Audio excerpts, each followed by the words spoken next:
recimo.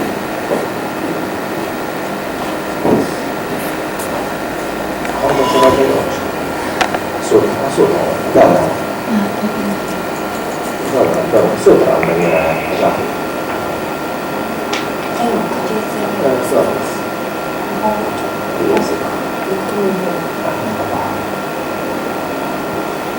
The lecture is in Croatian language, but it will be enough to follow the illustration and my description of these slides to capture the main point of this lecture in the sequences of the color Doppler usefulness in perinatal medicine. Actually, I would like to show you which is the possible role of color technology in detection and expertises of the findings of fetal malformations, minor or particularly major group.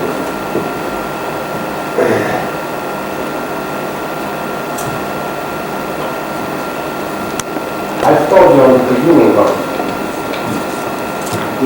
all of these lectures before that the detection rate and specificity and sensitivity of ultrasonography is lower than expected, but finally, owing to the results of the Eurofetus study, it is the 61.4% sensitivity for all of the malformations and approximately over than 70% for major malformations and approximately about 45% for minor group. Actually, it means that we need some additional technologies trying to increase the sensitivity of detection as a primary, as a most important target actually, and also we need a technology for the better evaluation and expertise of the sort of malformation, particularly regarding the prognosis. The recommendation and protocols which are actually derived from the expert study group for European Association of Perinatal Medicine actually do accept the protocol for the ultrasound screening. You don't have to write down because we have mentioned all of these data. And the three main examinations during pregnancy, approximately around 10, 12, and 13 weeks, actually are accepted as a golden standard for the antenatal screening technique and detection of malformations. The technology which is actually available is standard grayscale technology, color Doppler, and three-dimensional sonography. The transvaginal sonography and 3D technology are something new, something brand new in this area, and implementation of color technology in the both of these techniques is very important additional tool in malformation expertises. Two-dimensional sonography is the basic of the ultrasonography. The early detection is the most important task during this antenatal screening of the malformations, and using color Doppler and technology of the color recognition, it means the standard color Doppler technology, but also the power Doppler technology, the color power Doppler. It is easier to recognize some anatomical and topographical and thermodynamical patterns which are associated with specific sort of the malformations. Šta ste sa Matijevićem danas odslušali sve oko arterijalne Jeste sa Hafnerom dole radili nešto? Protoke? Ne, danas moraju ići kod ravnatelja. Šta je tebi sa okom? Što se tako jako vidi? Boli me, da. Što je konjunktivitis?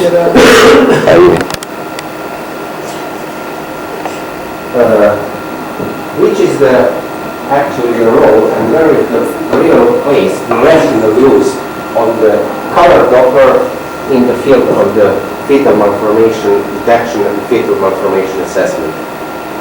Three-dimensional ultrasonography is something brand new. It is the technology actually in development, And also the Doppler could be implemented also within the 3D technology. Typical pattern of 3D sonography, including actually the surface and transparent mode, can be associated also with Doppler possibilities just to recognize some structures. Starting from the beginning of the pregnancy, the sonoembryology and the conventional scanning of embryological and extra-embryological structures is the main task actually during the early pregnancy using transvaginal probes. The embryo, the amnion, the chorionic tissue and the yolk sac are actually the most important anatomical patterns which have to be examined. Here you can see this difficult, the different appearances of yolk sac. It is the hyperechoic, the too large yolk sac, the too small, too large hyperechoic inner structure, and actually invisible and dysmorphic degeneratively changed yolk sac in the case of the missed abortion. Color technology in this period does include actually the investigation of uteroplacental circulation, the umbilical, embryonal and vitelline circulation, the circulation within the wall of the yolk sac, and the intervillous space circulation. Actually, all of these patterns which could be visualized even using the color Doppler actually are closely related to the high technology and very high quality of the resolution and machines.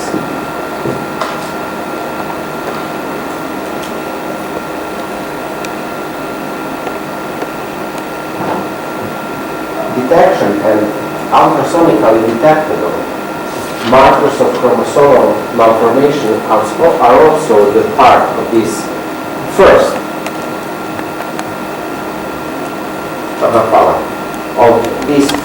examination during pregnancy.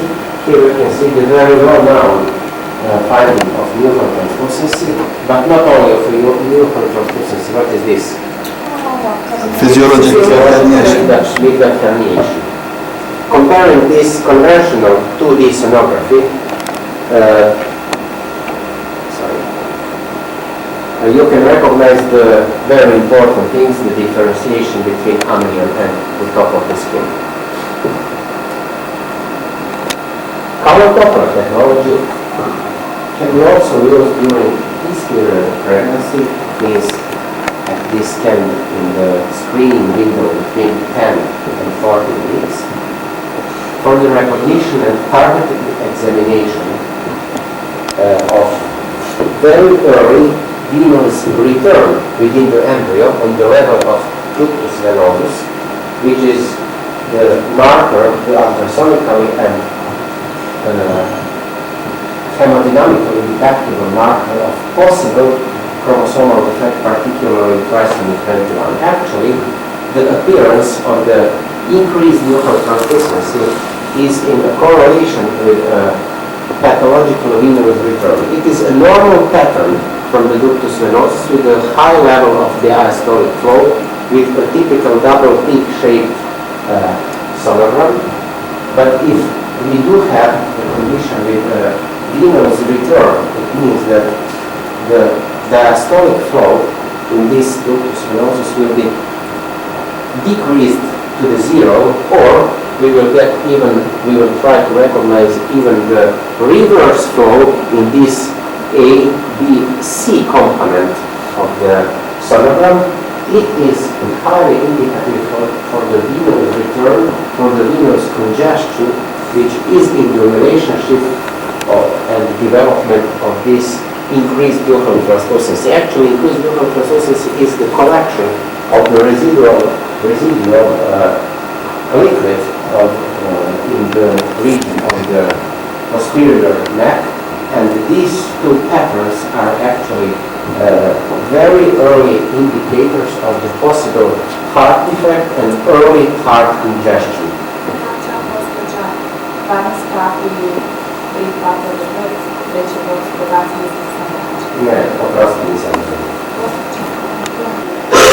That's just the example of possibility to measure to measure Newton translucency with 3D technology and to, in this multi-planar mode of 3D examination, where you can rotate this embryo in all of these 3 orthogonal planes, and you are actually able to find the optimal sagittal section for measurement. Talking about the early sonographic markers of chromosomal abnormalities, don't forget that, try never to forget the physiological mid-gut herniation. Here you can recognize the standard 2-dimensional grayscale sonography, and here it is implemented also with Doppler technology. It is clearly visible that you have this white area of the bowel here and here, and very close to this hyperechogenicity of the bowel, and in this part of the umbilical cord, which is on the top of this herniation, you can recognize the blood color, the blue color, which is actually the color-coded signal for the circulation. It means that you can make a distinction between this circulatory negative and circulatory positive part of this herniation.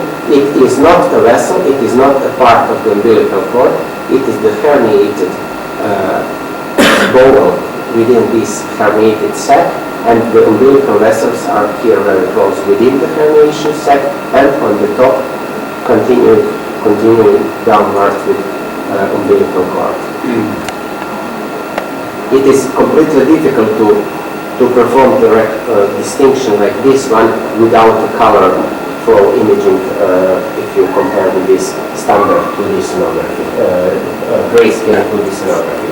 One example more, it is with the power Doppler, that here you can recognize the transverse section of abdomen, insertion of the umbilical cord, the mid-gut herniation. You can recognize the morphology of the blood flow of the umbilical vessels here, and using a power Doppler, you can recognize the clear color-coded signals of the vessels in a comparison with this part of bowel which is herniated. Moram reći, znači Bomba! Bože, sad će se porekla. Ja sam isto mislila da je bomba. Pa ja Nešto od njegov, da se u kompjuteru raspada. Možete misliti. Only you,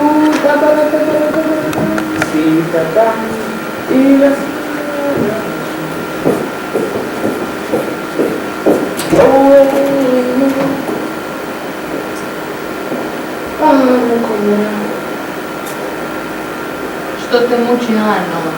Život. Pokaže na njega pa ćemo da ga ubijemo. Dobro. Tako, moja mala nečakinja 3 godine ima. I A čija ti to nečakinja?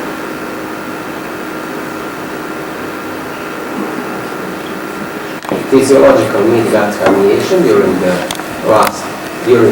late first trimester, with the evidence of this ball-shaped structure on the insertion part of the umbilical cord, which the part of the umbilical cord is visible here.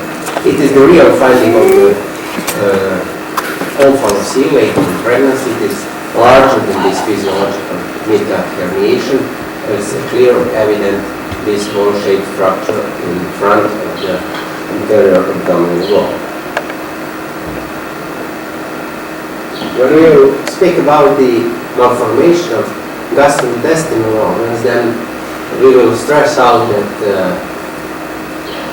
the main ultrasonical signs, typical findings regarding the differential diagnosis between omphalocele and gastroschisis is actually related to the recognition of the umbilical cord or umbilical vessels on the top of the herniation sac of omphalocele. Here we can see once more the early physiological herniation with this color-coded signal of umbilical vessels and clear evidence of this hyperechoic part of the bowel.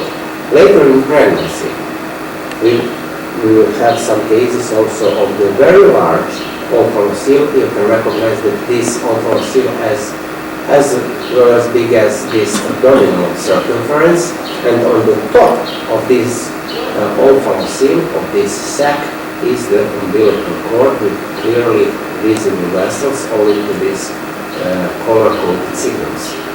Sometimes it will be difficult to recognize these vessels of the umbilical cord on the top of this membrane, which has to cover these structures. That's also one of the main important signs to define the diagnosis of omphalocele in comparison to gastroschisis. And if you have a possibility to switch on color technology, then you will be able to recognize these color-coded signals of the umbilical vessels, even in the cases with oligohydramnios or in the cases with a lower quality of visualization.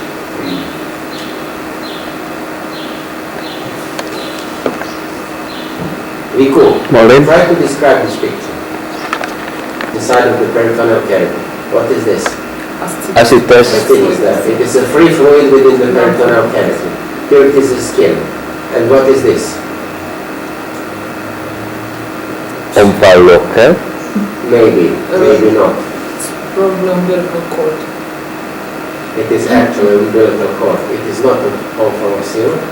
It is difficult to fulfill all of the criteria of the omphalocele because we cannot recognize any parts of the organs from this peritoneal visceral organs inside of this umbilical structure.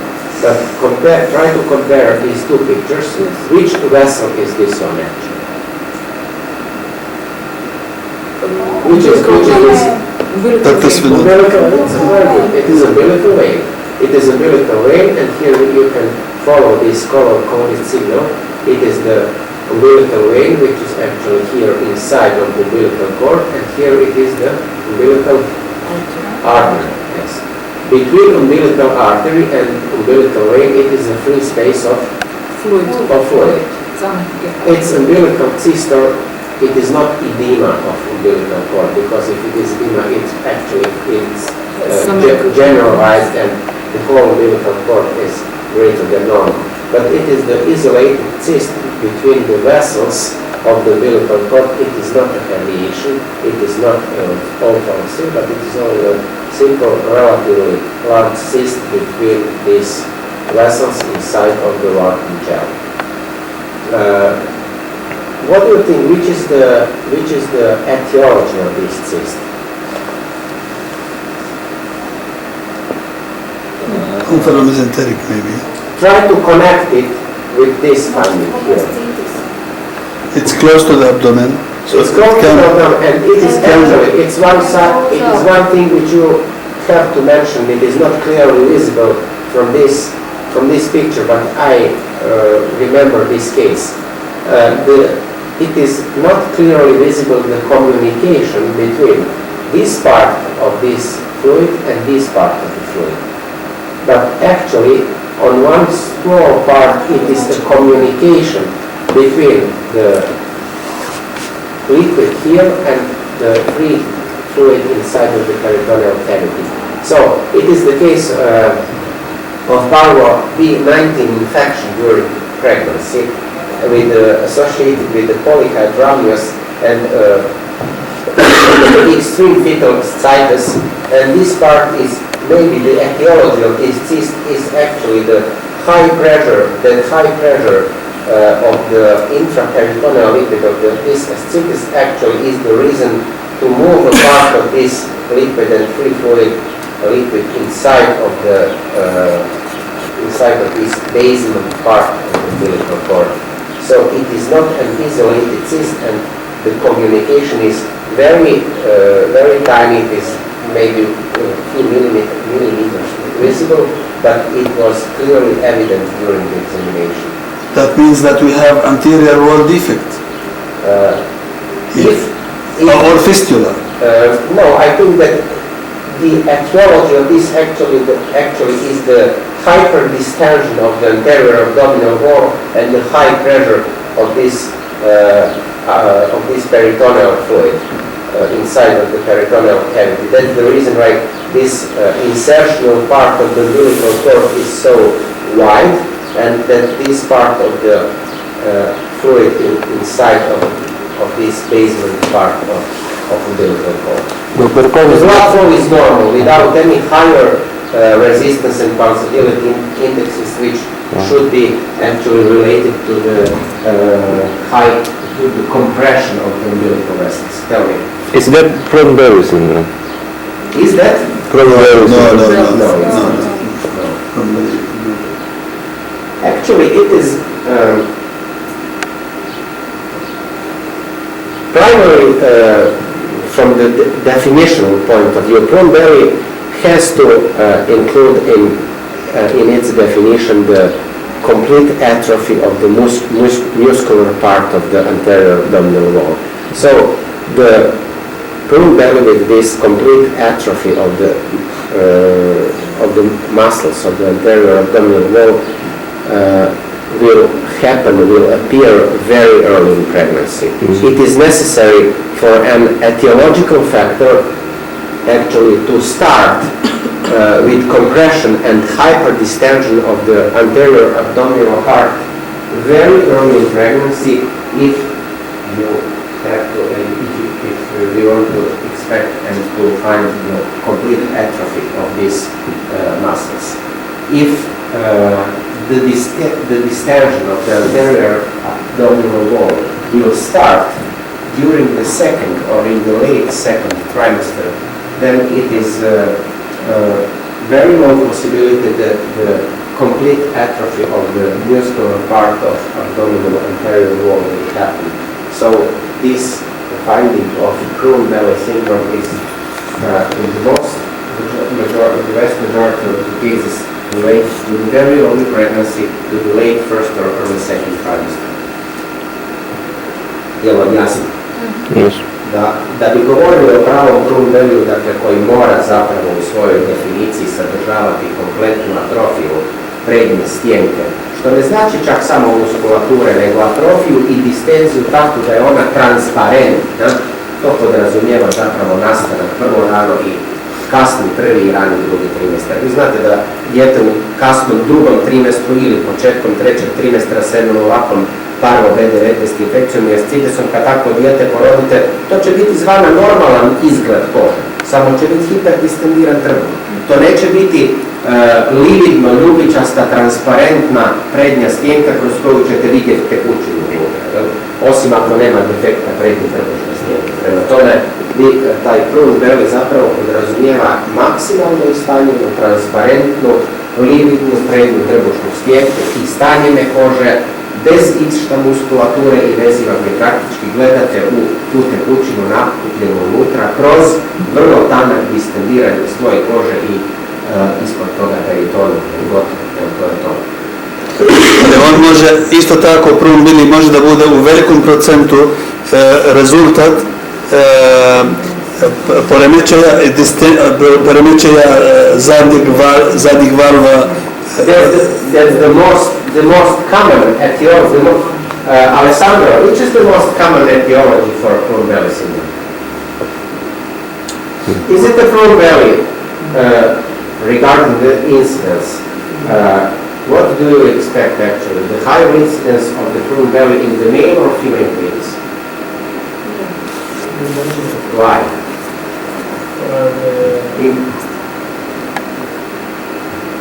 Approximately 60% of the prune belly syndrome is related to the, which is the etiology of the prune belly syndrome?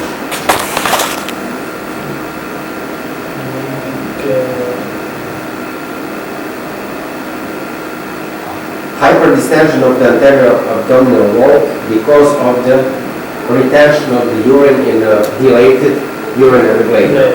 Which is the reason for retention of the urine in a urinary bladder? The posterior urethral vein. The anomaly of the posterior urethral vein, which actually does function as on a ventile mechanism, trying to actually function as a ventile mechanism, but it is not possible in the prune belly because this posterior ureter valve will be closed completely, then the consequence is the dilatation of the bladder and secondary dilatation and distension of the inferior abdominal wall. That's the reason why it is very much more common in the male fetuses, because the defects of the posterior ureter valve are with higher incidence in the males compared to the females, and approximately 60% etiology of the prune belly is related to this posterior ureter valve anomaly in the male babies. And we will speak about the malformation of the uroparetic and urogenital tract, and we will repeat all of this.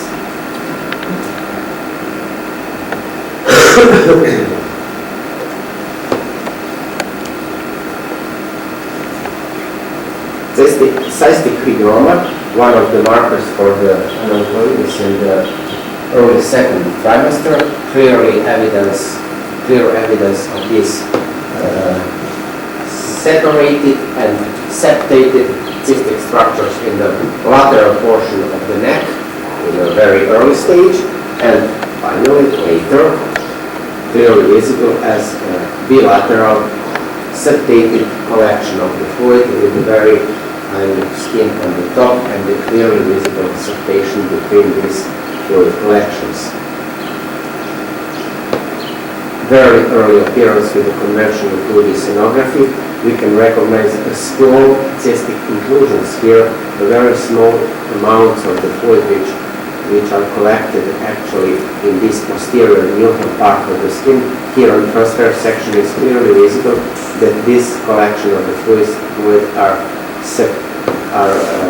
separated with these septations. It is the early stage of cystic hygroma and the later one with the 3D reconstruction. Using color technology, it is possible to detect and to recognize the vascular spaces in the basement of this septated cyst, and to perform the invasive ultrasound procedures, to perform the punction of this cyst and to evacuate the fluid out, avoiding the vessels because it's a clear color Doppler signal, and the targeted ultrasonically guided puncture is very easy and you can recognize the vascular space. It means that you can also avoid this space during the insertion and of the needle and during the punch. Ja gotov ceci. Sad ovo čas. Dobro. Hoće na odboru biti ili kod tebe na 109? Na 109, sam naša gužbe dole kod posjetke su, pa sam na 109 stavio. Unilateral cystic formation, clear evidence of the color-coded signals of the vessel on the basement of this cystic tumor, and actually it's the technological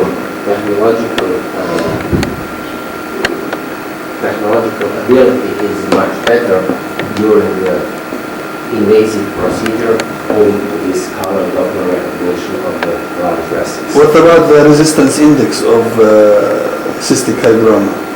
I don't know. Why do you think that it is important? No, I'm asking this. It is non-vascular tumor. Yeah, but Maybe if you have some large vessels in the septations yes, between these cystic structures, but actually there is nothing specific. There is no pathological pattern of the blood flow and hemodynamic indices which could be indicative for something like a malignant tumor and so on. Despite the very simple finding and very easy recognition of this cranial fetus on the conventional 2D sonography, using color Doppler technology, Doppler measurements and power Doppler imaging, it is much easier to recognize the difference between this cerebral and vascular part of this so-called area cerebrovasculosa, which is actually the term for this part of the central nervous system, actually for these remnants of the brain, which we can recognize on the on the top, actually above the base of the skull. This area cerebellar spirosa is the remnant of the brain. It is the mass containing the vessels, the membranes, and some atrophic brain tissue. But despite to this severe morphological abnormality, it is clearly evident that the normal or semi-normal circulation, but the circulation with the characteristical pattern of the cerebral artery is clearly recognizable using color Doppler technology measurements, and these spaces, this topography of the circulation is evident using color Doppler technology. 3D reconstruction of the cranial fetus with this area cerebellar spirosa on the top of the above the base of the skull. Try to remember these slides about the omphalocele and compare with this appearance of the gastroschisis, which is the one of the two most common malformations of the anterior abdominal wall. Conventional 2D sonography, the bone, which is actually outside of the peritoneal cavity, floating freely in this amniotic fluid, and the example of one example of a large gastroschisis. Here we can recognize only the small groups of the small bowel in the amniotic fluid. Here we can recognize the complete liver outside of the abdomen, outside of the peritoneal cavity, and the groups of the bowel also together with these visceral organs inside of the amniotic fluid. Using color Doppler coded signals, it is evident that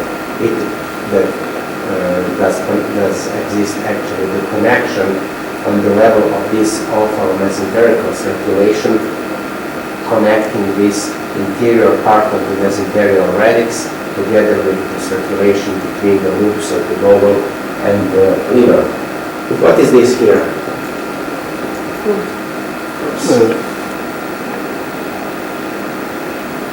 Try to read. The bowels of the bowel. These the hepatic vessels. It is the very common slide in the exam, this one, the bottom one, and the color-coded signal from the heart. Three-dimensional reconstruction of gastroschisis, it is not of great importance because there is no color-coded signals regarding the topic of this lecture. Okay, Alessandro. Try to describe these slides.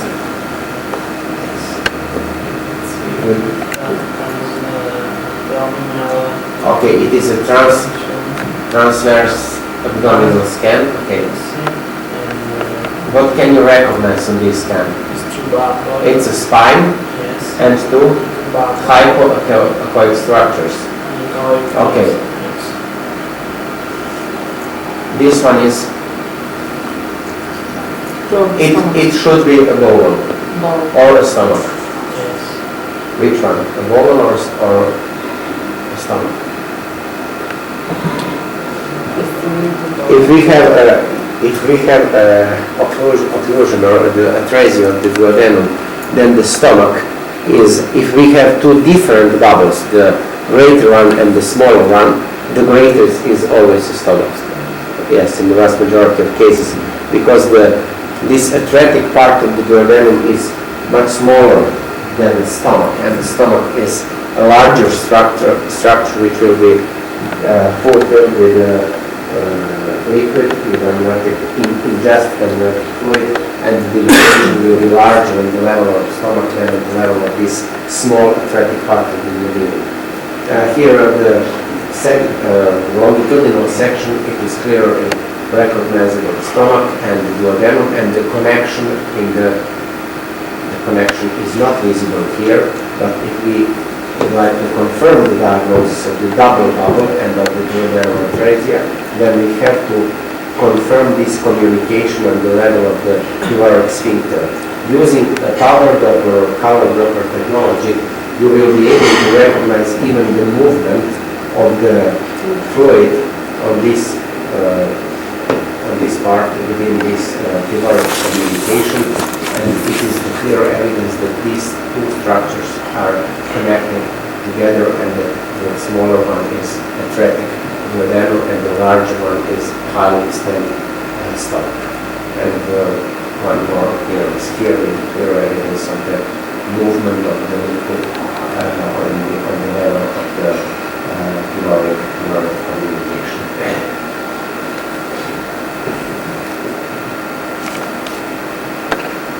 3D reconstruction of the double bubble.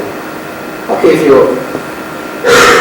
try to remember the umbilical cord and umbilical vessels assessment using ultrasonography and Doppler technology, then one of the very important science and helpful methods to recognize the umbilical vessels is using color technology and trying to recognize these umbilical arteries on the bottom sides of the urinary bladder. It is the case with dilated urinary bladder. In this case, even it's not important which is the etiology of this dilation, but you can recognize a clear color-coded signals of umbilical arteries on the bottom of the sides laterally of the urinary bladder and connecting together here in the umbilical cord and in the insertion region. The normal appearance is here. This is a dilated bladder. Here we can recognize the normal bladder and this normal shape of the both umbilical arteries, which are actually communicated together here in the calyx structure and continuing upwards in the umbilical cord. Using power Doppler technology or power Doppler, it is very easy to obtain these signals and to confirm the normal circulation. The morphology like this one, the dilatation of the urinary bladder, can be the etiological factor actually for compression of the umbilical arteries, and the high resistance in this part of the umbilical artery could be related with this hyperdistension of the wall of the urinary bladder. 3D reconstruction of this dilated urinary bladder, just a representation of technology and a comparison of three available methods in estimation of fetal malformations. Next example is the single umbilical artery syndrome and the clear evidence of color-coded differentiation of one arteria and one vein inside of the umbilical cord. The second color-coded signal which will be related to the second umbilical artery is missing in this picture. Actually, transverse and longitudinal color-coded signals confirm the single umbilical artery syndrome and two lesser morphology of this umbilical cord. Comparing with the conventional 2D sonography, it is easy sometimes. Sometimes it's really easy to recognize the one vein and one artery, even on the conventional two-dimensional grayscale sonography without any problem. But sometimes you have seen downstairs during the examination that, particularly in the cases of multiple pregnancy, in the cases of reduced amniotic fluid, it is sometimes really difficult to recognize the walls of the umbilical vessels and to perform the very clear scan of these umbilical vessels. Switching on the color technology and using the color-coded signals or power Doppler signals, it is really easier to recognize these vessels.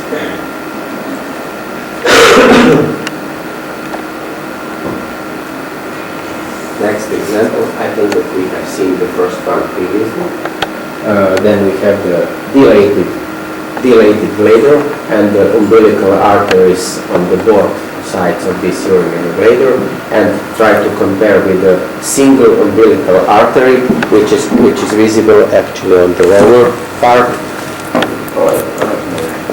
The single umbilical artery here, because it is a bladder, the appearance of the bladder, and only on the one side of the bladder we have the umbilical artery signal.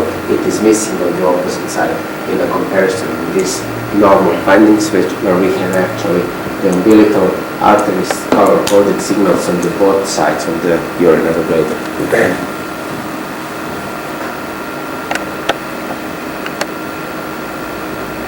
Three-dimensional power Doppler and reconstruction in a three-dimensional power Doppler technology of this single umbilical artery syndrome, this two-vessel umbilical cord, in a comparison with the normal one, which is on the top.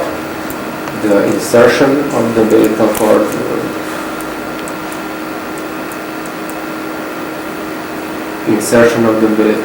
normal umbilical cord, power Doppler reconstruction of the vein and two arteries, and here it is a two-vessel cord with the vein and a single artery here.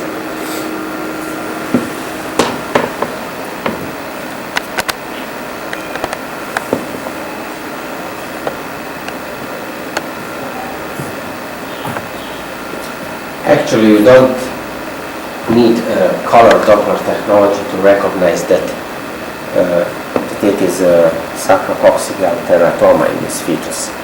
But color Doppler technology and the possibility to perform Doppler measurements actually allows us the estimation of the quality of the blood flow within this sacrococcygeal teratoma, which is immature tumor and most common fetal tumor, and the sonogram from these vessels is with a high diastolic flow with a very low resistance, and actually it could be interpreted as a malignant flow, but you have to take into account that it is an immature fetal tumor, and it is normal that in this immature tumor the resistance to the blood flow is very low, and the Doppler signal and the Doppler wave velocimeter analysis actually should have to be like this one, with a high diastolic flow and low resistance index. It doesn't mean that this tumor is malignant, but the immaturity of this tumor have to be actually and is related with this type of the sonogram. Ne možete o teratomu, odnosno sacrococcygealnom teratomu govoriti kao malignom tumoru. Svi nezreli tumori, bez obzira na to kakvi su, odnosno tumori koji podrazumijevaju, uključuju nezrela tkiva, redovito imaju nisko rezistentni i takozvani maligni protok. Jer to ne znači da je to klinički maligan tumor, dakle tumor koji će metastazirati ili ima kakav maligni potencijal. Using the 3D power Doppler reconstruction, it's easy to recognize this high vascularity of this sacrococcygeal teratoma, and the three-dimensional reconstruction is of very high quality. In this case, it is practically identical in comparison with pathomorphology test.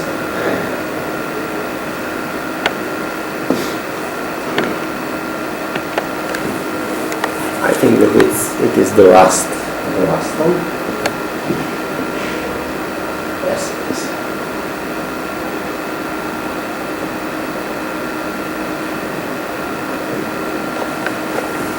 It is a very bizarre case and very rare example of the trap sequence of a cardiac twin, including the twin reversed arterial perfusion syndrome. It was a lady from Bosnia. We examined her with 14 weeks of pregnancy at the end of the first trimester, and we recognized the one normal fetus and the second one which is morphologically abnormal. The diagnosis was actually the twin pregnancy with intrauterine death of one twin. There is no evidence of the circulation in this malformed twin. The normal twin is morphologically completely normal, and the second one is with the absent normal morphology. The head was not recognizable, that's the large picture, and in this breech part of the fetus we can recognize the spine and the iliac bones, but in this upper part of the trunk and head, the normal head and the normal appearance of the thorax and upper extremities is missing. There is no color-coded signal for the circulation. 1 week and a half later, we admit her once more in the hospital just to check the condition with the normal twin, and we recognize the circulation even within this abnormal fetus. Trying to perform the detailed examination and assessment of the direction of the flow inside of this abnormal fetus, we recognize that the direction of the flow is completely opposite compared to the normal anatomy. It is the basic point just to confirm the diagnosis of twin reversed arterial perfusion of this malformed and dysmorphed child, this dysmorphed twin, and this pregnancy was terminated actually 10 days later in Sarajevo, and they sent us pictures of the pathomorphological finding which actually confirmed this twin reversed arterial perfusion, which is actually very specific for monochorionic and monoamniotic case.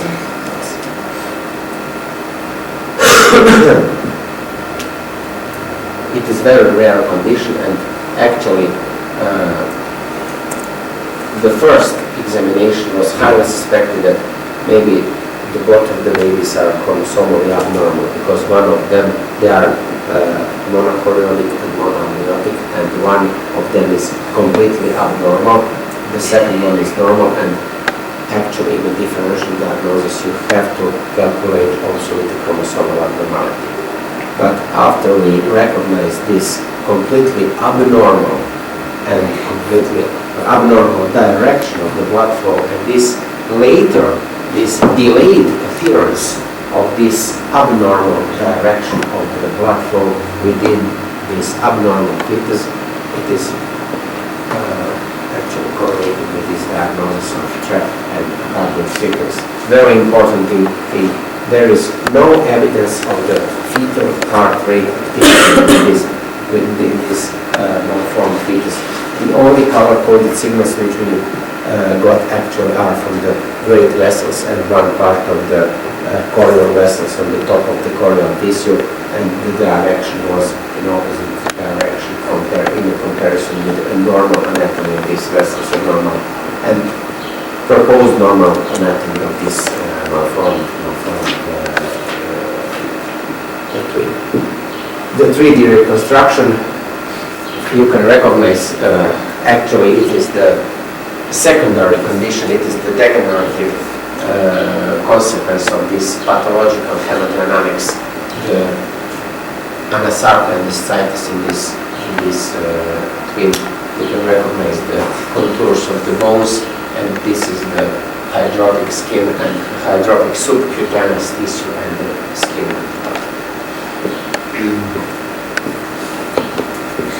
Naravno, žena je impression of available technologies, conversion of 2D to color technology and three-dimensional sonography. I think that it's not very important just to interpret this slide. I think that it's clear that all of these technologies are complementary each to the other, and there is no necessity just to talk about the alternative methods between three of them. All of these methods are very good, and all of them are complementary and will be great in a final assessment and the better recognition and the description of the fetal dysmorphology. That's all. Thank you for your attention.